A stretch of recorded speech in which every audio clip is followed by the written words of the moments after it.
And welcome on in, everybody. It is MVP, the Mo Vaughn Podcast. Brendan Tobin here alongside the man himself, Mo Vaughn. Mo, how you doing? Man, I'm good. We got one of my dudes here. One of your dudes. This is going to be very cool. Red Sox royalty together on this podcast. A two-time batting champion, one of the best shortstops there's ever been. Nomar Garciaparra joining us here on Mo Vaughn Podcast. How are you, Nomar? I'm doing great. It is so good to see you guys. Nomi, what's up, bro? How are you? Oh man, I'm doing well, my friend. It is so good to see you. You too. Let's get into a couple. Let me get the family inventory. Ages. What's happening? Give me the inventory. Man, the girls, the twin girls, are 18, on their way to college here soon, starting college, and yeah. And then the son, 13, is 8th grade. Dad's not going to do well when the girls are off to college. That's going to be tough on me. Where are they going? Back east. So I got one to North Carolina and one going in the Savannah, Georgia. So yeah. Soccer? Nope, nothing. No sports. One's an amazing artist. So one's an artist. So not so bad. There's not a lot of running around. That's what I told them. So Thank God. Tell me about your son. He's just a funny kid. He makes me and I laugh every single day. He finds a way to make us laugh. So he's any sports? He'll play like flag football with school, but nothing really. He likes to fence. He does some fencing, so he likes to do that. Fencing? But he does nothing crazy. Nothing. He's just, kind of goes along life. And he's like I said, he's like every kid, video games, right? They all love their video games. Addicted. Yep. Did you have to get the Nintendo Switch too as soon as it came out? They wanted it. They tried. Nomar's holding strong like I am, Mo. Every day. Is this today we're getting the Nintendo Switch too? Right. I'm like, not today, buddy. Right. That's not how that's rocking. Exactly right. So I have a 21-year-old daughter. Well, she'll be 21 in October.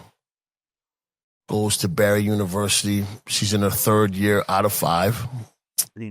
And then I got my son, 13 years old, and just turned 13 in June.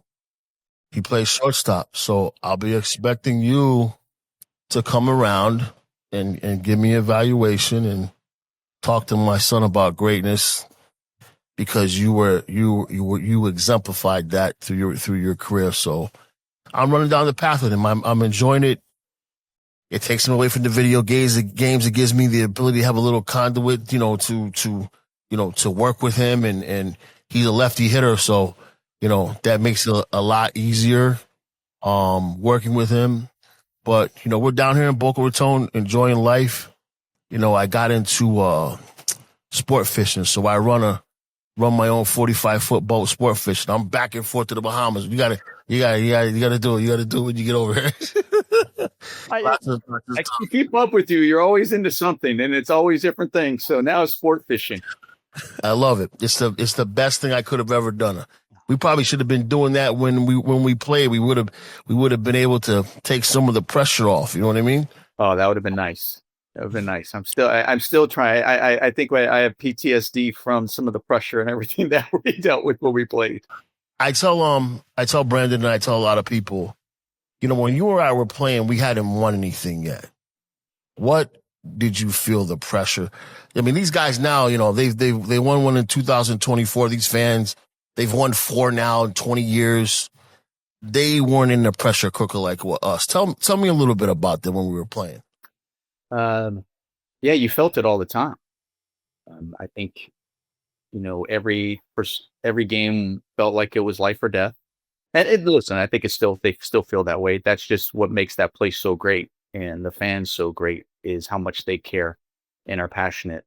But I think, you would hear it. I would hear it regular basis. It's like, can you guys just win one before, my relative passes away? Or, it's just like, when are you guys going to do the reporters? When are you going to win? I mean, you heard it nonstop. And so you felt that. But not only, I don't know if it was so much, there was pressure, I think, comes with playing there just in general, just because of the expectations and the incredible fan base. And, but I think it was more I don't know if I felt pressure, but it was more of this overwhelming desire to just try to win there. And I think sometimes there's this misconception sometimes out there. There's pressure within you feel as you're out there on the field. But then there's pressure and expectations you put on yourself. And I think, and I learned this a lot from you, um, none of the outside was greater than what you put on yourself. Like you expected, I mean, I'm going to take a step back because this is awesome for me because Mo, Mo took me and Mo taught me so much. He was my greatest teacher in professional baseball, without doubt. And he, he took me in. He taught me so much. I always tell people this when I go do public engagement and public speaking and stuff. When I'm doing these and they ask me like, who was your favorite player growing up? I didn't have a favorite player. Yeah, I knew players. There were teams I followed, whatever, back in LA. I said, but I had a favorite player once I got into pro ball. And they're like, well, who's that? Hands down, Mo. My favorite player, my favorite individual, just because of what he meant to me and my growth in my whole career, my entire career, because of what he taught me and I learned.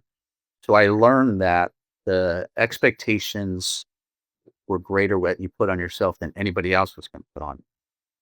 You expected more from yourself. This is why you work so hard. This is why you played. This is why you played through injuries and things like that. It's because of what you expected from yourself. And so I think that was probably more than necessarily, we didn't win and we felt it. I mean, shoot, we can hit 300. We can have, 30 home runs, 100 RBIs. And if we didn't win, our grade was a D in that city. We got a D, right? You did that a lot.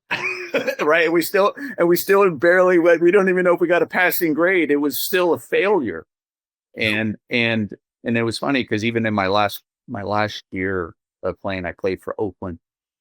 We were out of it, right? Like a month and a half and I never experienced that.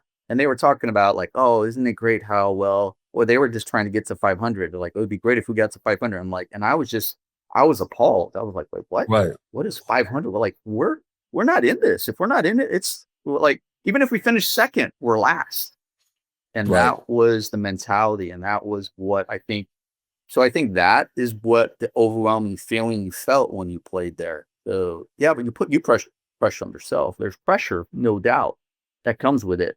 But I'll tell you, there was also unbelievable joy that place also brought you to, an energy that is undescribable. I probably was never the same when I left. I couldn't get the jump start, I think, when I went to LA. It's hard to create that energy. Even, New York was the same. It was there, but when I went to LA, it was just hard to create that energy. I'll tell you, one of your biggest attributes, besides all the great things that you did, was your humility as a player and the ability to take information in and go with it and be open to learn and listen. And then when you couple that with your tremendous physical skill, that's why you were so great. And on that note, I'm thinking about back in time, and when I came up, 91, there was a player there, a cat by the name of Ellis Burks. And Ellis was really the first 5-tool guy that we had seen in a while. I mean, listen, Jim Rice was great. Dwight Evans was great. Fred Lynn left. But there was no guy there that could hit 20 home runs, steal 20 bases, Golden Glove defense. And when you came, you were that. You were just a total baseball player in terms of speed, power, defense, hitting for average. You were that guy. You were that guy. And I always tell people, we're lucky, you all are lucky, the record books are lucky that Nomar Garciaparra didn't play 20 years. Because if he did, you all would have been forgotten, because that dude could actually 5-tool, do it all. and go out and do it. And when you came, there was the big, and me and you're going to laugh at this because we laugh about it here. There was the big, Derek Jeter, A-Rod, and you. But you actually had everything. They all wanted to put A-Rod on this big pedestal that, he hit 40 home runs. You were doing that hitting 370 with 30 stolen bases and 25, 30 home runs and 100 RBIs like it was nothing, like it was yesterday. One year you had 56 doubles. So, just to get into some facts, Nomar is a lifetime 313 hitter, 229 HRs, 936 RBIs, a 6-time All-Star, AL Rookie of the Year, a Silver Slugger in 1997, and a 2-time batting champion in 1999 and 2000. So you pretty good. You extrapolate that out 20 years. Do you think, he's in the same category with all these other guys that are, the greats of our game? He could do it just as well. Well, I appreciate that. Of those 6 All-Stars, the cool thing is I also made an All-Star as a first baseman, so I thought you might be proud of that too. So I am proud of that. I like to think about it. Well, I wanted to ask this because, Mo was talking about he's got that affinity for the 90s first baseman and how beloved those guys were. But he mentioned it like you guys took over as the shortstop. It felt like the glamour position had been taken into the 2000s. Like, did you feel that way where it went from everybody was looking at those monster mashers at first base with Frank Thomas, Rafael Palmeiro, Mo Vaughn to you, Jeter, and A-Rod? I think what we did is we just changed the image of the position for sure. I think first and foremost, Cal Ripken kind of definitely set the stage.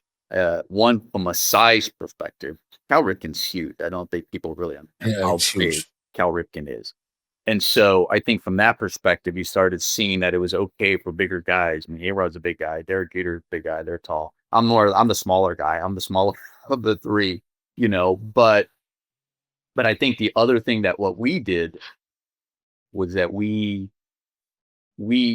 showed that our position could hit in the middle of a lineup and produce. And it wasn't just all about defense, because for the longest time, it was really about shortstop. Hey, good glove man. We can get anything from the defense. Great. We'll take it. But it's really about, you hit bat, later in the lineup, but you weren't seeing too many shortstops bat 3 or 4 that often. Oh, and then let alone that many all of a sudden in a year of baseball. It just wasn't happening. So I think what we did is there was the 3 of us. Then you had Miguel Tejada, who was also hitting the middle lineup. He's another one, and so now you had 4 guys, and then all of a sudden you started, the scale wasn't middle of the lineup, but he could handle the bat, was unbelievable glove man. So I think there was this attention to that position that was now different.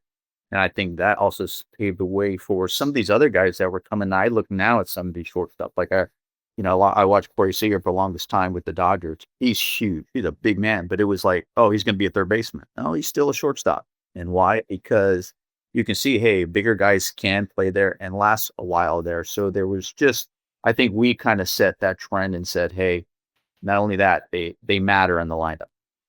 What was it like, just your relationship? Because I always remember you guys doing media together, and I imagine there was probably a good relationship, but there's also the competitor in you. You have Red Sox, Yankees, you have, A-Rod, and his celebrity that comes with it, and you guys are all fighting. Those Mariners teams were monsters. So how was the balance of you guys, and Mo, you probably know this too, with like, you have elite guys that you have such a respect for, but you're also trying to kick their butt on the field?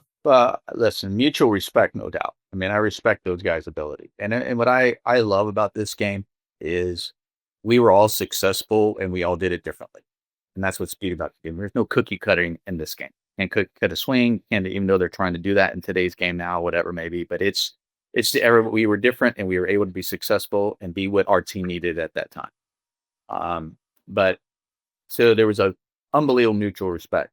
But make no mistake, once they said, once the game was on, I was trying to take him out to left field and trying to break up that double play. I mean, my spikes were up, and I expected the same from them too. I wanted them to come in and try to take me out and do that as well, because I'm going to drop down and see if I can throw one right between their eyes as I'm trying to double play. Like that's what you're thinking. That's what you expect. That's what they expect from me, and that's what I expected from them. If not, I think you would lose the respect. So, yeah, before the game, you say hi. Afterwards, immediately like great, because you respect each other's ability. But once it was on, yeah, you're going as hard as you can, trying to win, and I'm going to beat you. Did you enjoy the trio, like the media push together for you? Was that weird? Like how, because it was a cool trio. Like I think the images of it was good, but was that hard as a competitor? I try not to get so caught up in it. I mean, I know it was kind of hard because they were talking about us so much, and here we are at All-Star games together, whatever it may be. And we're on different, media magazines, whatever was out there, print. But at the same time, it goes back to, I was in an environment just trying to win, and that's kind of what my thought was. Like, what do I have to do to help us win every single day? If I went 4 for 4 that day, we lost. I was miserable, but I wasn't looking to see what Derek or Alex were doing. I didn't care. We lost, and so that just kind of how I think it was. It just got blown up when we were playing against each other more than anything, always getting asked about it. And that was annoying to say, look, I was like trying not to be, I'm like, listen, I honestly don't care. I got something else to focus on. I don't care. They go 5 for 5. They can go 5 for 5. Great. Hit 5 home runs. But man, if we won, who cares? That's all I cared about.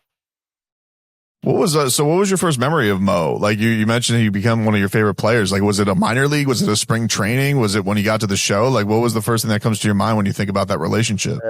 Spring training, him calling me over, putting that big arm and paw over my shoulder, and feel like he was going to break my shoulder when he did that. It was the big, heavy bear hug. Come here, sit down. And now all I did was listen. It was like, we was going to talk and I was going to listen. And he did this even when I was in the minors and he first met me, and it was come over like, look, there's a lot of talk about you coming up, you keep your head down, you keep working hard. Nothing's going to be handed to you. This is what it takes to get up here. And, just because you're a high draft pick, this is what you have to do. And, you have to work on every part of it. And then when it was coming into spring training, it's like, okay, now you're here. You think it stops. Now it's even harder. Now the work begins. You think you worked hard to get here. You have no idea. And then it was learning that, okay, this is the time, this is the work. And it's not about in the game. It's everything away from the game. It's when nobody else was looking, all those things. And then it was another time where, man, sit me down when I was in the big leagues. I remember him sitting me down, come here. And he was explaining to me once I started. I remember when I first got there, being a leadoff hitter, it was like, don't change a thing. You obviously are doing something like you're going to be a leadoff hitter. Just get on. That's all you're supposed to do. Don't think. He was unbelievable at really taking all the focus or all the attention for, especially a young guy like myself. So I didn't have to deal with the media or anything. He took it all. We can just go play and just be. He did that for all of us. And I remember the next year now was no longer leadoff. It was like batting in the middle of the lineup. Things changed. And I remember him sitting it down. I learned so much from him of what it meant to hit batting third and batting fourth. The difference of those two positions, understanding exactly what my job is, understanding the guys who hit in front of me, understanding the guys who hit behind me, why, understand seeing the full game, who's in the bullpen, what the situation is. There's so much to look at just batting in those two spots and understanding your role. And he sat me down once again. I was sitting up like a little kid, pulling up and say, yes, sir. And I wasn't going to let him down. I don't think people realize how good and how amazing and great hitter Mo Vaughn was. I got to see it firsthand. I mean, I think people just think Mo Vaughn, big, strong power hitter. No, he was a complete hitter. It was unbelievable. I'll never forget when I remember batting fourth. He sat me down and he goes, look, he says, you're supposed to drive guys in. Here's what you're doing. He goes, I'm going to get guys over to third. I'll get them there. You better find, you better find a way to knock them in. That's your job. knock him in. That's the way we played. Yeah. It had to be, we were, as Nomar said, we were playing for like our life, but let's understand something. He got all the information because he absorbed it and he was a good guy. And I knew that talking to him, he could understand where I was coming from. I didn't have to like sell my position or coddle him. I was just like, yo, this is what we got to do. You don't do it, if you don't do it, don't worry about it. I'll take care of it. If you go home. I got the media for you. Nomar he was just worth it, on that level. And just to, I want to go over something that I think is important. But before that, one more stat. 2000, you hit 372. At one point, you were at 403. You were at Florida with 400 for a long time. Then we all fell off a little bit, fell off. What is falling off? You're falling off to 472. But probably he had the highest batting average of a right-handed hitter since Joe DiMaggio. That's how good he was. Like, it's ridiculous. Like ridiculous. Like, he won another batting title in 1999 at 357, but still 20 home runs, 100 RBIs, 20 something.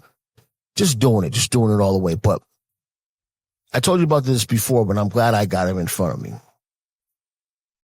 Usually guys that come to the big leagues or even guys that are in the big leagues, we're able to, we want to take that first pitch. We want to figure out, the speed, the pace, the arm angle. We want to figure all these things out. I have never met anyone with the ball striking ability of Nomar, of a guy that could take the first pitch off of anybody.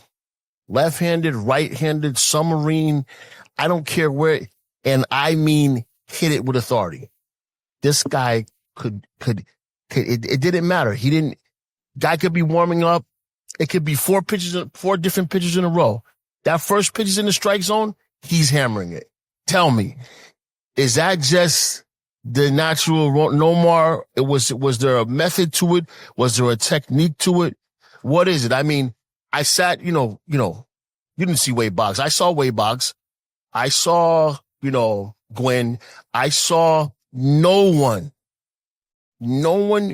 whatever it was he was doing with his batting gloves and his toes. But when he locked in and that pitch came and it was in the strike zone, he was going to hammer it to center field, right field, left field with authority. That's why the guys, how many got, 3 or 4 years, over 200 hits. You don't do that unless you know how to hit. But Nomar, tell me, was that something taught or did you just have it? I grew up, I hated striking out. So I think that was instilled for me from my father. It was like, you were not striking out. I hated it too, but I did it.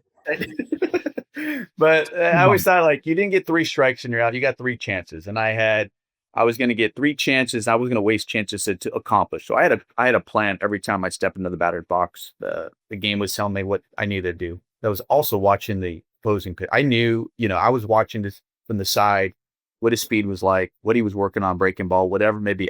That mattered to me. I wasn't just kind of, as much as I was focused on the dugout getting ready, but I was watching these guys.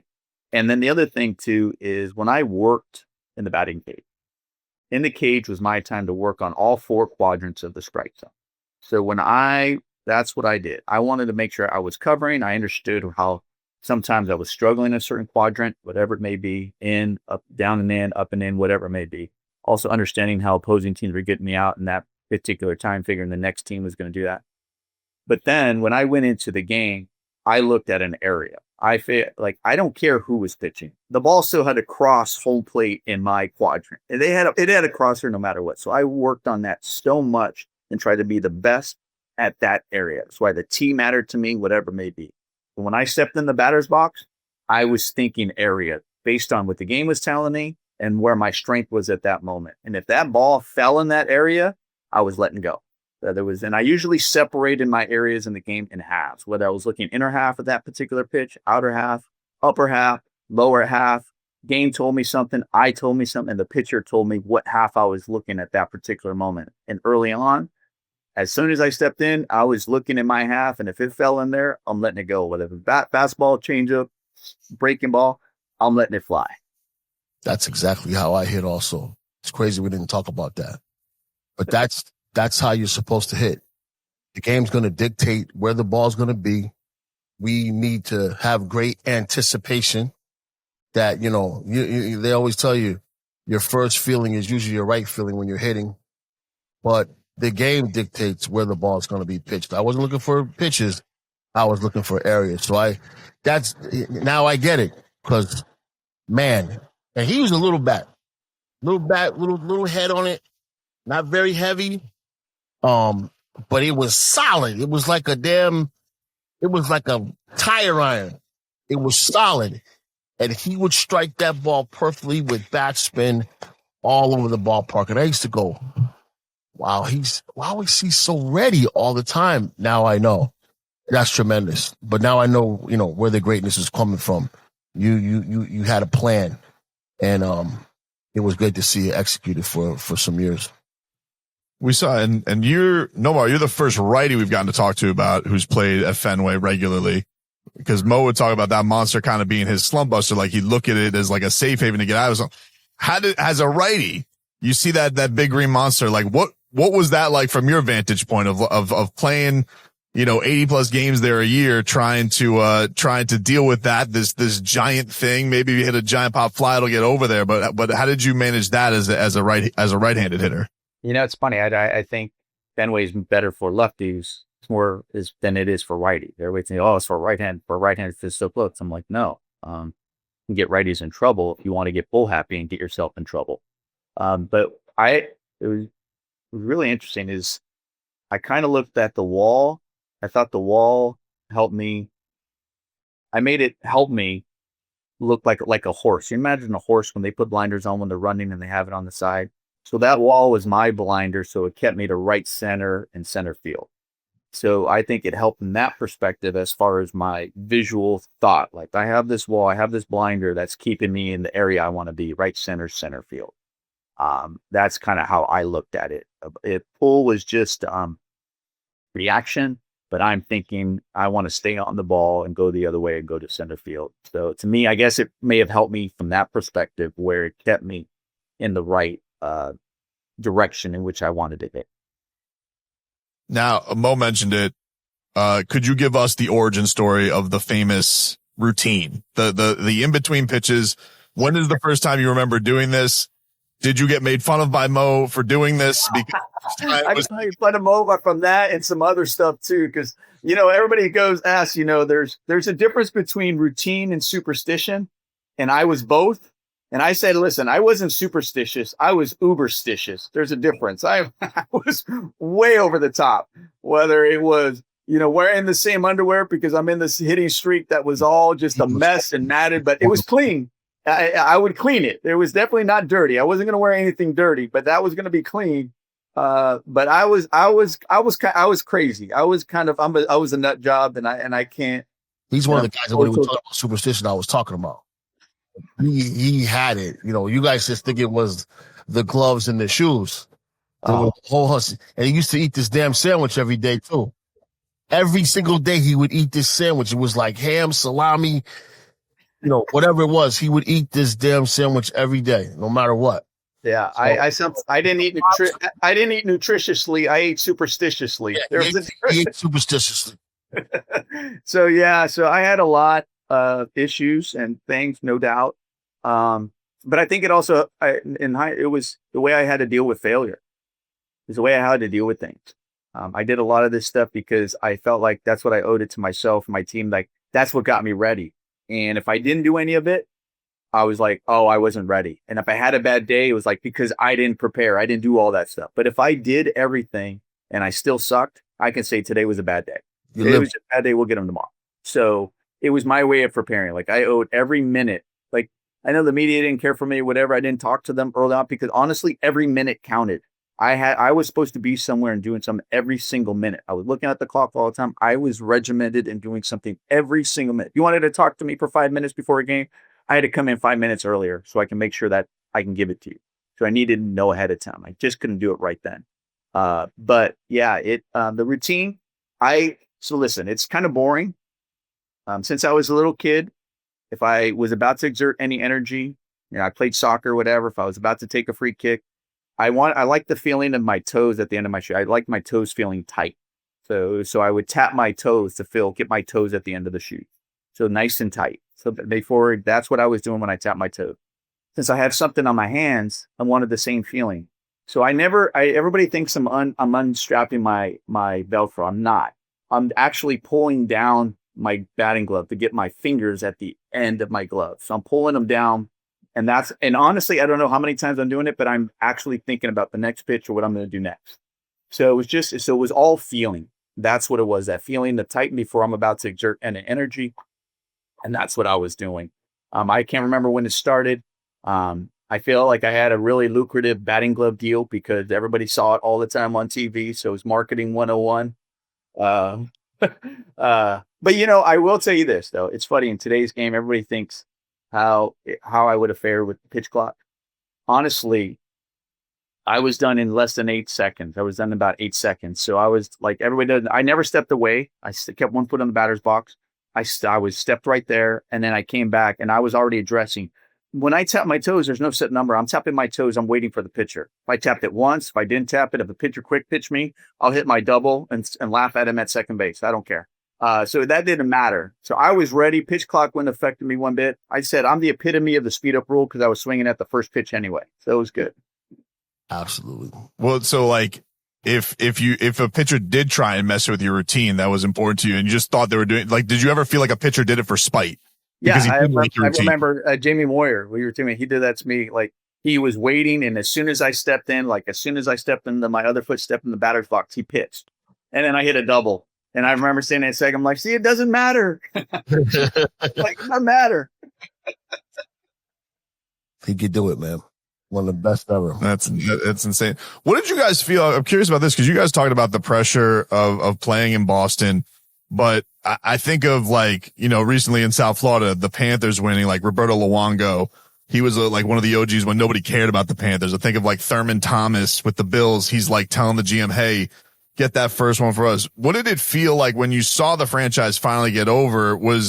Did you guys feel a sense of relief? Like when it's just like, hey, the city's now more at peace? I was living down here, and when they won in 2004, I thought about all of us who had any time of service in the big leagues playing in Boston.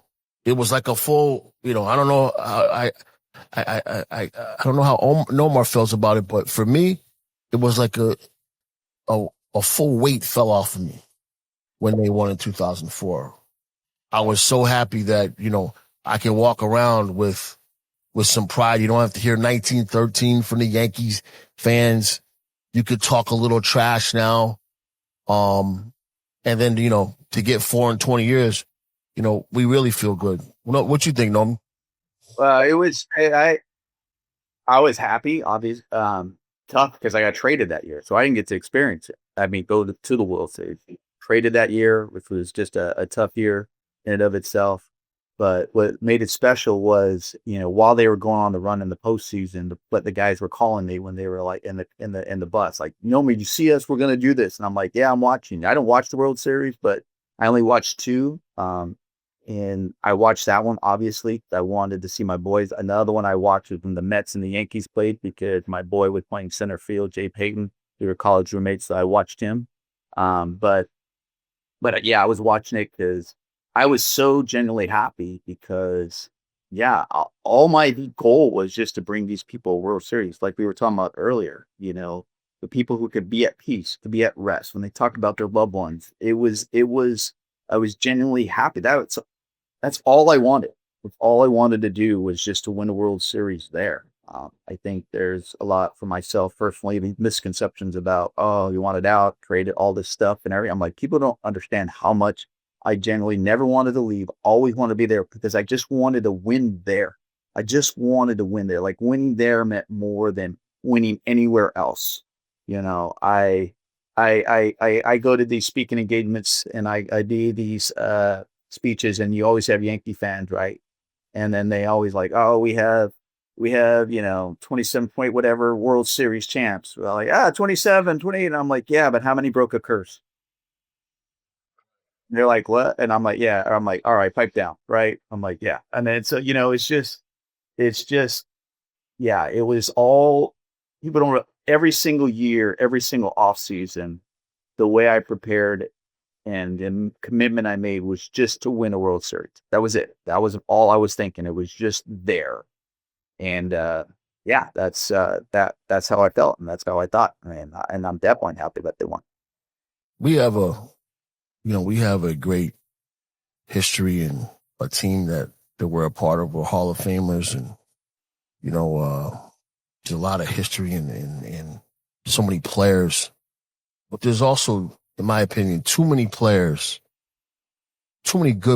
great players that have left the Red Sox under some type of turmoil that wasn't necessary.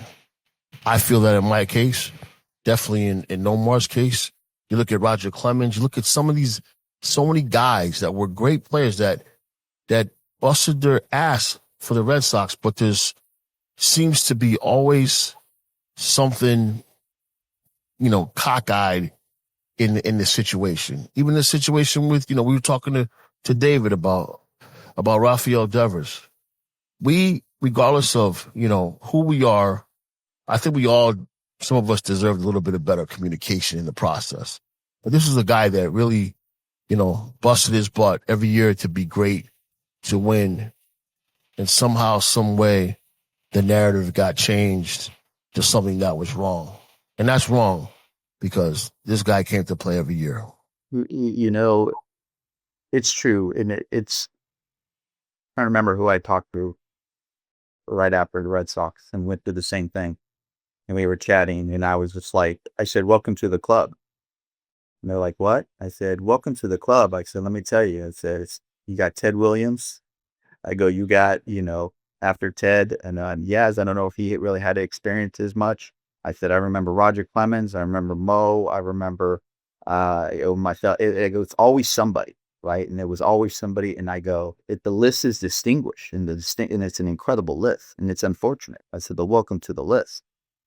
And I think, there is a narrative like, gosh darn, I hear a narrative like, oh, the time I didn't play in that Yankee game, like I was putting on my team or I was cutting. I'm like, oh my God, it can be further from the truth.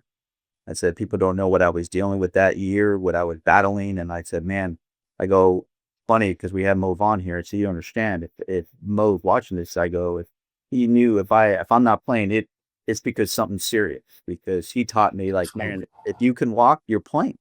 I mean, people have no idea what Mo paid through. I mean, after surgery, knee surgery, he's out there on the field. He ain't going on the IO. He was like, no, I'm going to have surgery. Give me one day. And now he's out there.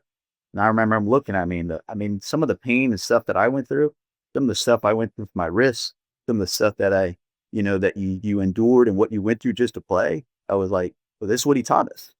This is what you did. So if I wasn't playing, it was like when I didn't play, I was depressed. And I find out later that's like I deal with, but it's true depression because you can't be out there because you do everything. And he taught me that. He's like, you're going to be out there. You're going out there unless there's just, day, whatever I get. And so, yeah, so there's always, you're right. Go back to that. There's a narrative always that comes and follows with it rather than just saying, it's okay to say this is business.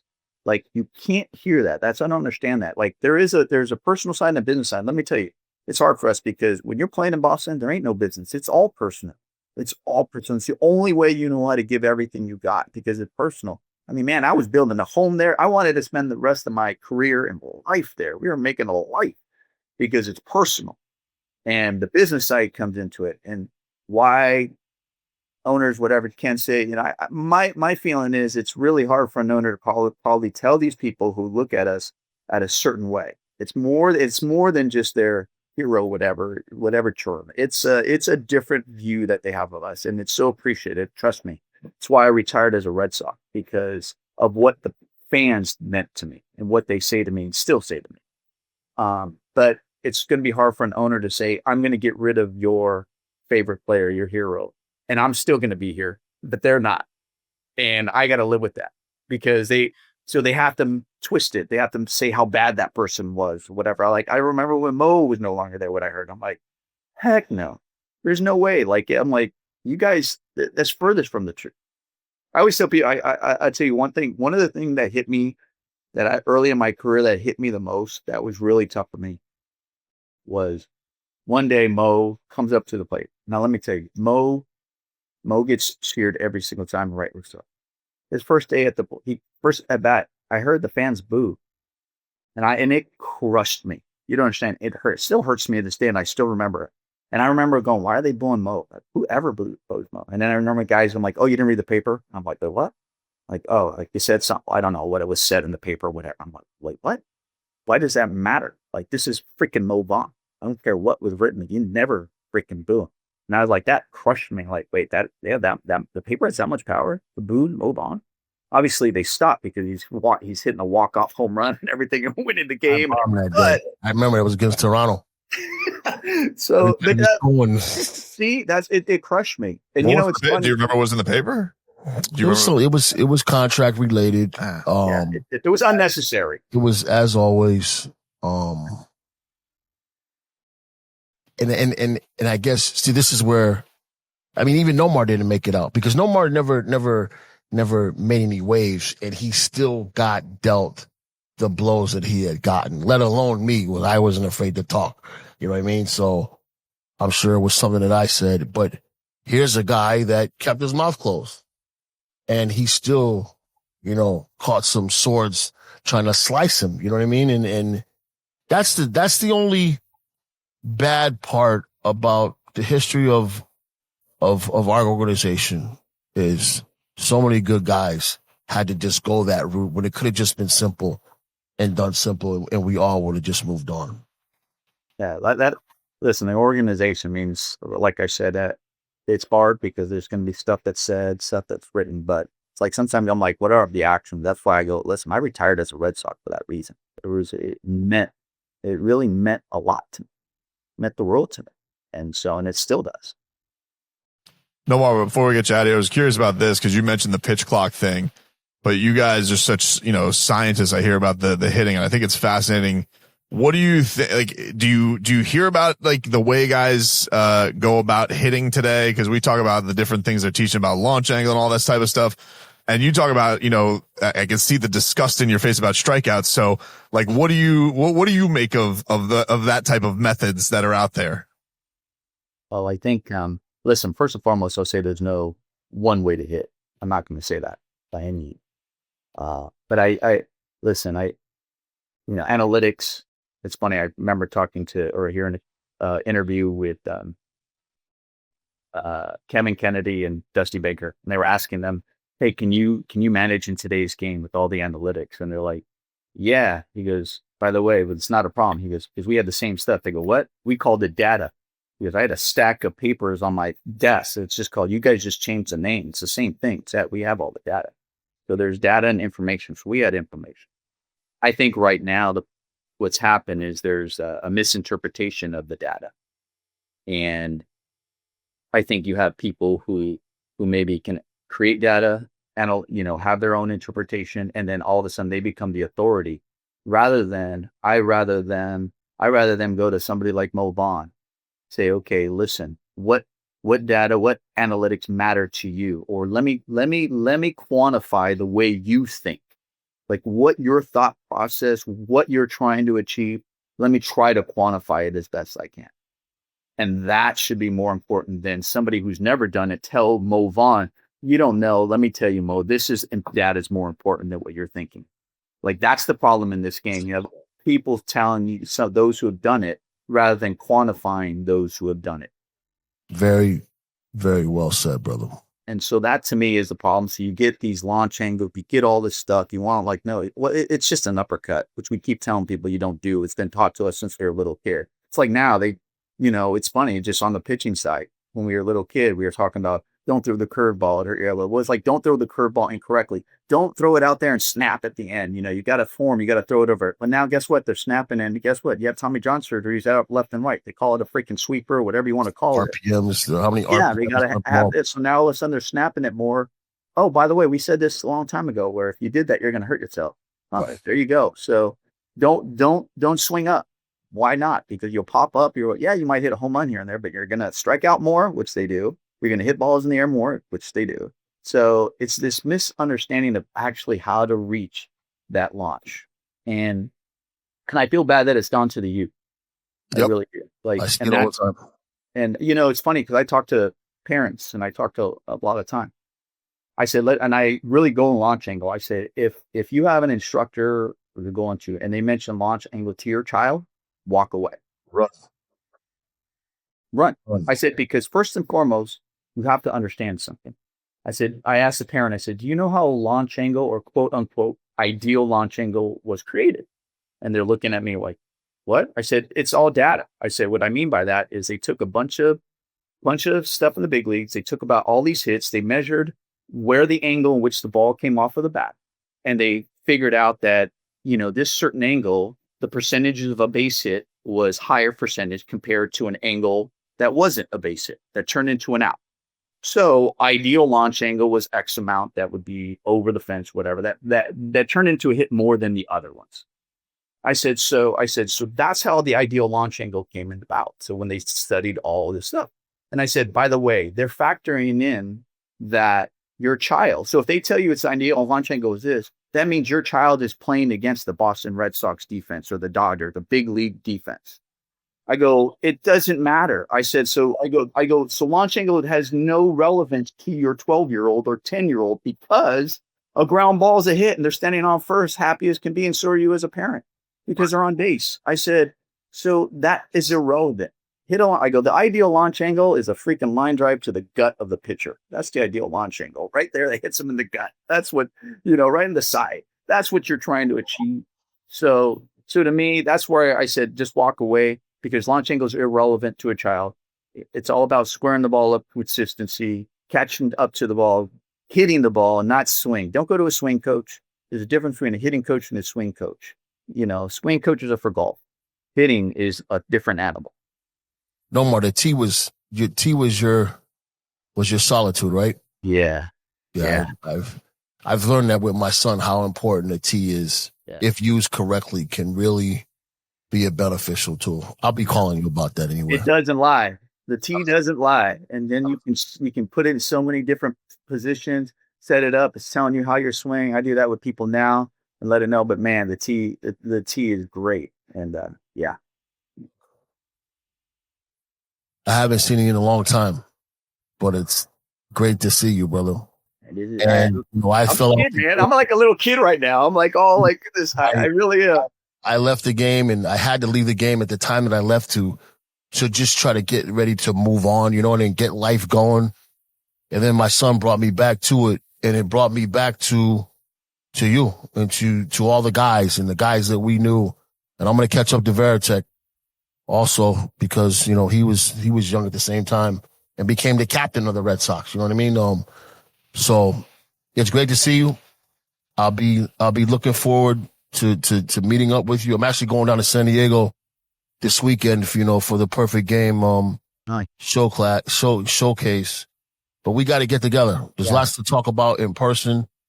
Great to see you. And I'm glad you're doing well. Oh, it's so great to see you. I would love to catch up, love to break some bread together. And you're going out there. So you'll probably see all those GBG things out there and all that stuff. Yeah. That all the stuff my brother built and everything. My brother and dad. So Is your dad your dad still doing okay? He's doing well, helping him out whenever he can, man. So, you can't get enough of it. So he's said hello. I most definitely will. Definitely will. And this is truly a treat, man, just to see you and talk to you.